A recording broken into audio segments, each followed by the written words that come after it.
महाभारत के यूं तो कई किस्से सुनने को मिलते हैं। इन्हीं किस्सों में से एक किस्सा है कि आखिर श्री कृष्ण ने अभिमन्यु को मरने से क्यों नहीं बचाया। तो आज अपनी इस रिपोर्ट में आपको बताएंगे कि मजबूरी भी किसी काम को ना चाहते हुए अंजाम देने में सफल हो जाती है।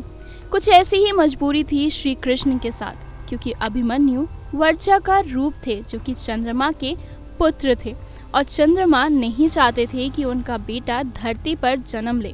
लेकिन ब्रह्मा जी और बाकी देवताओं ने कहा कि धर्म की रक्षा के लिए सभी देवताओं को आगे आना होगा, तब जाकर वो माने। लेकिन उन्होंने भी एक शर्त रखी। उनकी ये शर्त थी कि उनका बेटा अधिक समय तक पृथ्वी पर नहीं रहेगा और साथ ही वो भगवान श्री कृष्ण के दोस्त देवराज इंद्र के पुत्र अर्जुन के बेटे अभिमन्यु के रूप में जन्म लेगा।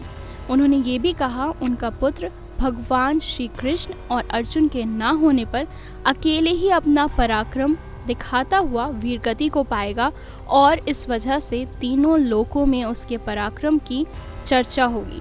इसके साथ ही चंद्रमा ने देवताओं के सामने ये भी शर्त रखी कि अभिमन्यु का बेटा भी उस कुरु मंचा का उत्तराधिकारी बनेगा।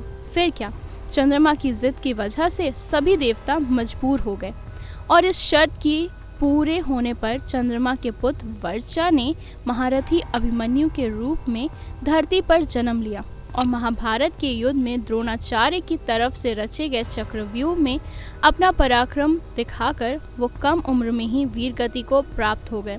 इसलिए कहा जाता है कि सब कुछ जानते हुए श्री कृष्ण ने अभिमन्यु को नहीं मरने से बचाया था।